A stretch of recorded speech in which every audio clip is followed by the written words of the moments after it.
So 2021 has already, it hasn't really let up on us, right? So we haven't really had a lot of relief from 2020's rampage that it came through. So what I've seen, I've got my little notes here because I literally have a notepad city today because I'm really big on jotting notes down. And I wanted to make sure that that the information that I give is correct. So this is a lot of stuff that I've looked up, that I've done myself. But I've seen a lot of people posting and talking about taking some money, whether it be from unemployment, from their stimulus, or from some whatever money they have coming in from some of these relief programs, and starting a small business. So that's great.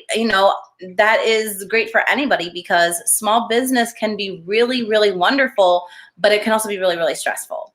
And I have been in small business myself for almost 10 years. And I will tell you that it is not easy. But if you have the right mentality and you have the right know-how and you do the right research, then you can have a small business and you can be your own boss.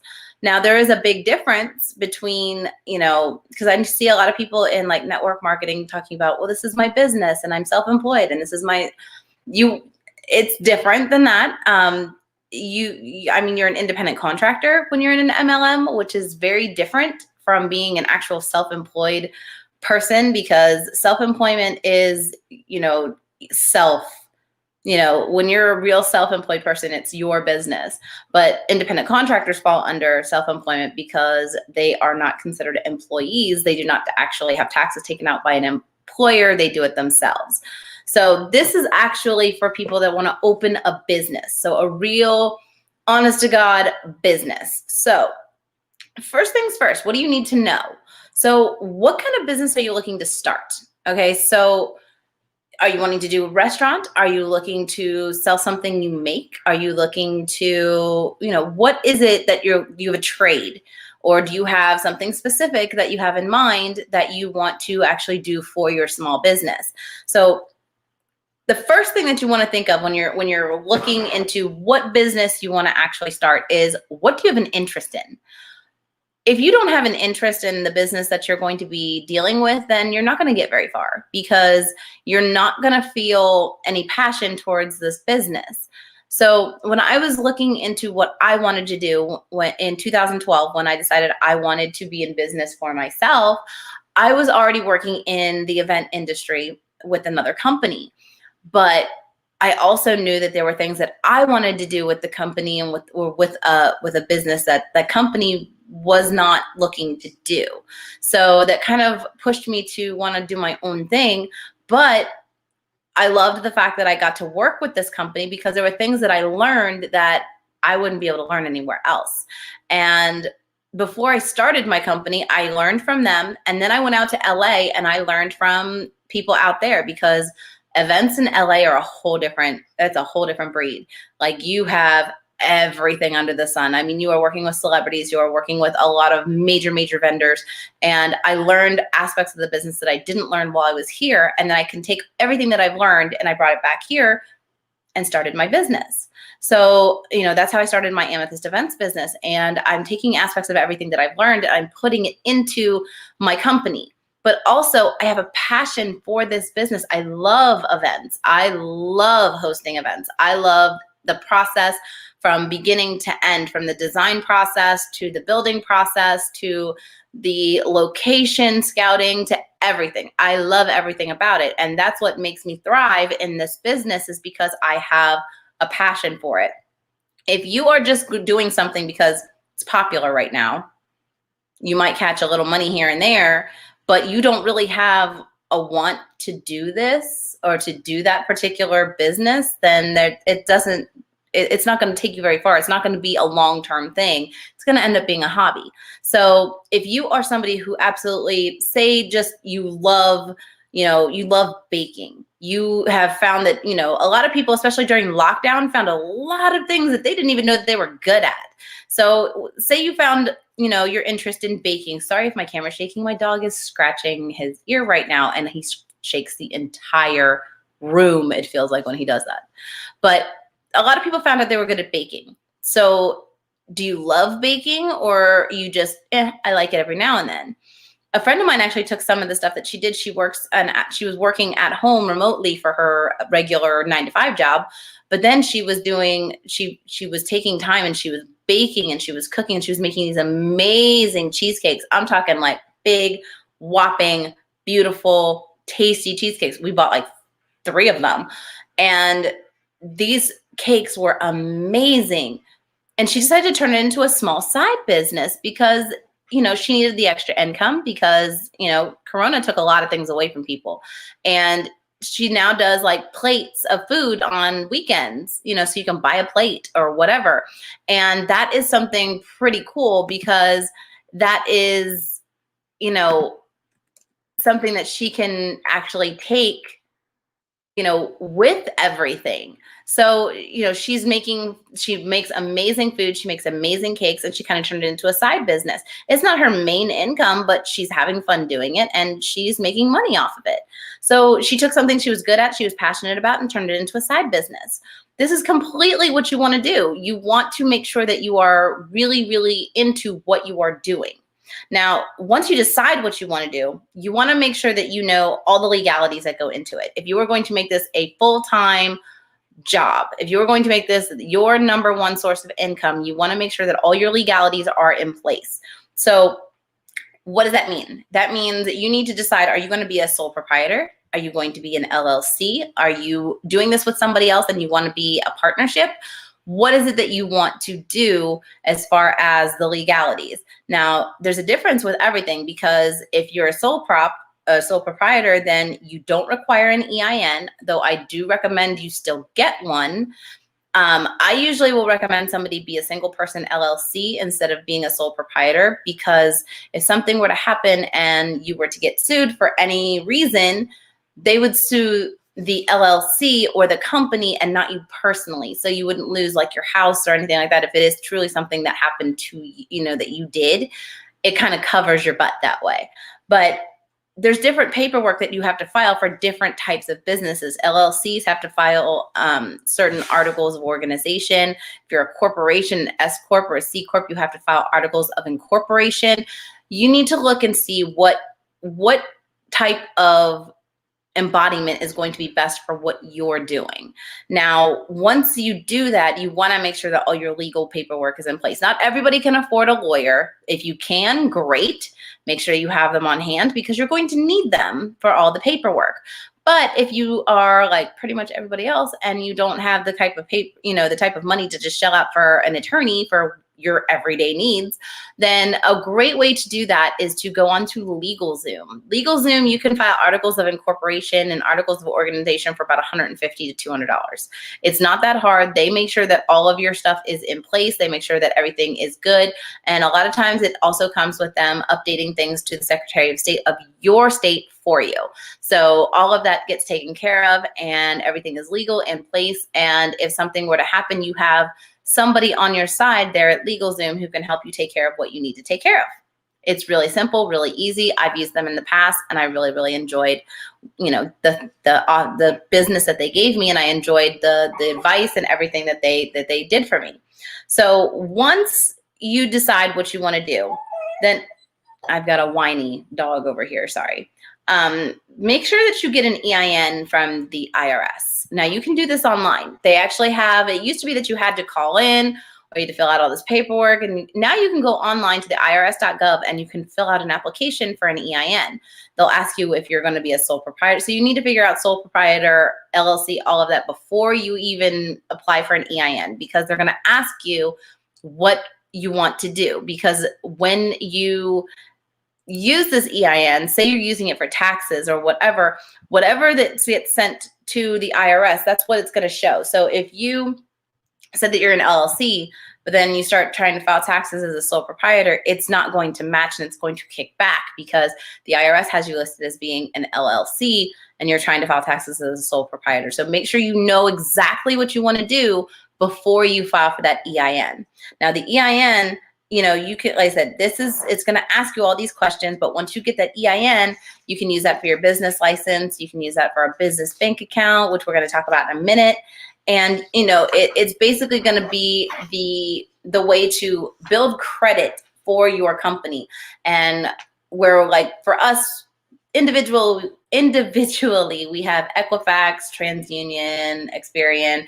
For businesses, you have Dun and Bradstreet, which Dun and Bradstreet will go by your EIN number. That's what you want to build up for your actual business credit. And a lot of times your business credit is going to piggyback off of your personal credit. So if you need to, you might have to build up your personal credit in order to get to a business credit. But that's a whole nother video. That's a whole different animal. We're just talking about just kind of hitting the ground running and getting started right now. So now that you have all that together, so now that you figured out what you want to do as far as, what type of business, what type of entity you want to be, and you filed for an EIN. So now what, right?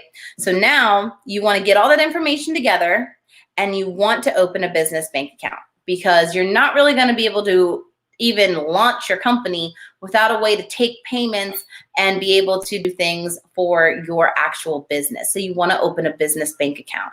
Now, I know that there are some people out there that do not have the ability to have a traditional bank account. It's fine. You're not alone. There's a lot of people out there that have that issue. But if you do have that issue, there are options for you. If you are a sole proprietor or a freelancer or like an independent contractor, you can use, there's a card called the Lily Card, Lili, Lily Card. They have they're partnered up with Choice Bank, and you can actually get business deposits through that card. I actually got that card because I wanted to have, I'm still researching what type of bank account I need to have, because I have like 18,000 companies. If I need to have one just under my umbrella company, or if each individual thing needs to have its own, there's still a lot going on. But so for right now, I use the Lily Card, and you can get, if you qualify for like SBA loans, you can get them through that card. There's limitations, obviously, just like any card will have, but there's ways around, certain things. And it's a really, really great tool to have if you don't have any other option. The other option that you have is if you know about Netspend. Netspend has a small business card. The small business card comes in your name until you submit paperwork that you do have a legitimate business, and then you can get a card with your business logo on there. But you can get business deposits, you can make business, everything is right there in those particular cards. Other than that, go to the bank that you have a relationship with, wherever you personally bank, whether it's a credit union, PNC, Fifth Third, Bank of America, Wells Fargo, whoever it is, and tell them you want to open a bank account for your business. And they always make you do this in person, because they want to make sure that you're opening the correct type of account. So you will take your paperwork with you, as far as, any business license, articles of incorporation or organization, or whatever it is that you have actually filed, and you'll take that to them, and they will actually help you figure out what is the best bank account for your particular business. Or you're like me and you take all this paperwork and the banker goes, "Oh my God, what are you doing? You have so much going on." And you're just like, yes, I do.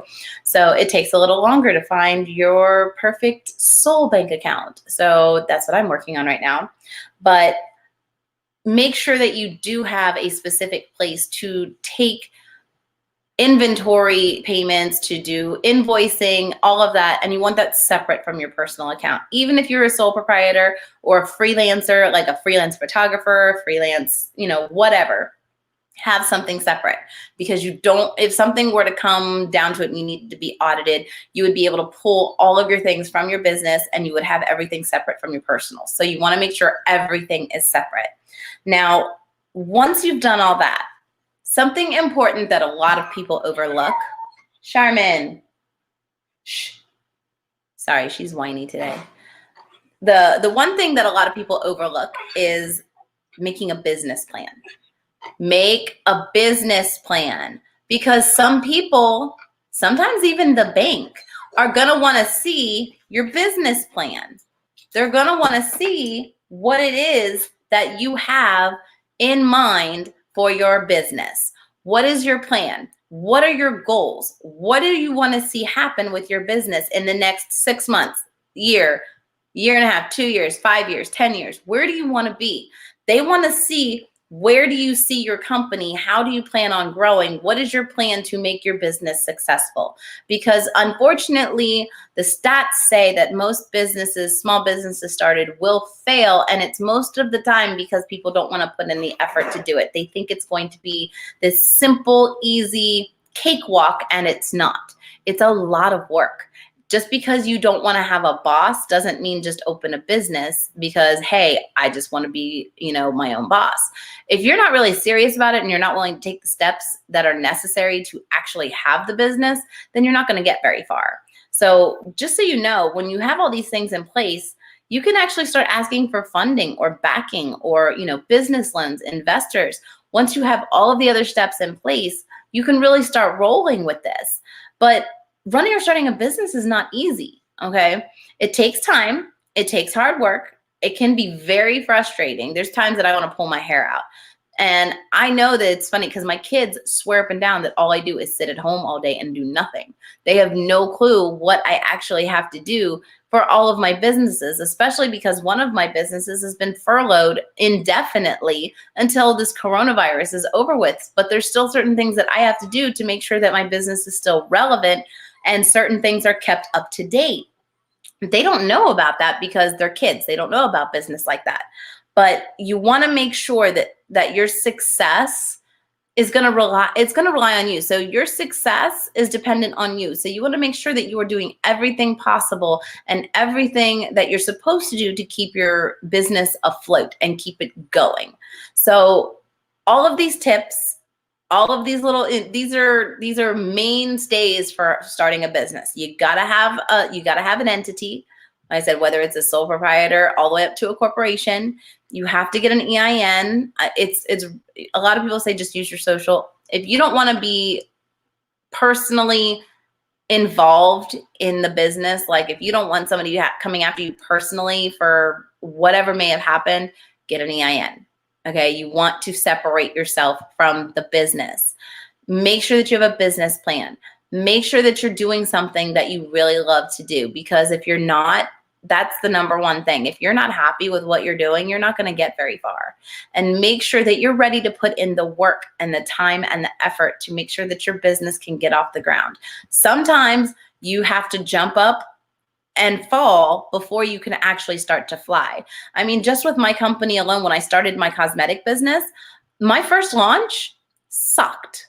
Okay, it sucked. It was awful. I had no clue what I was doing. I went into it too fast and I had to backtrack and kind of do a relaunch piece by piece, slower, because that's what was necessary.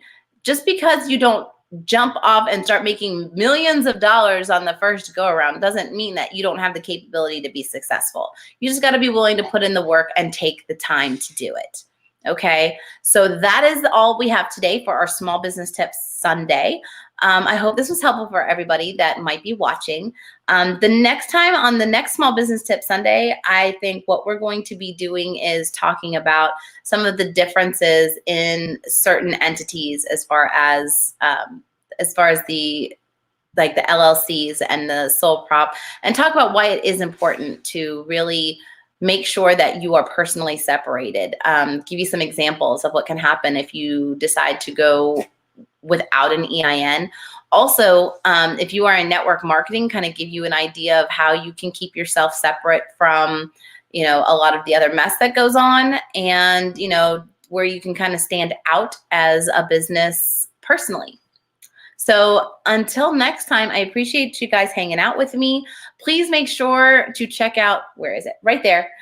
Check out my Linktree. It's a Linktree, and you can /Purple Hair Mom, and you'll find all my other social medias, and let's be friends. Please jump on my social medias, find me, friend request me, tell me hello, and we will be best friends. So other than that, I will see you guys on Thursday for our Thirsty Thursday live cast. And if you have any ideas on what you would like to see in either one of the live streams, whether it's business or just something personal, a topic you'd like to hear, let me know. And we will see you next time. Thanks for hanging out with me. Have a great rest of your weekend and have a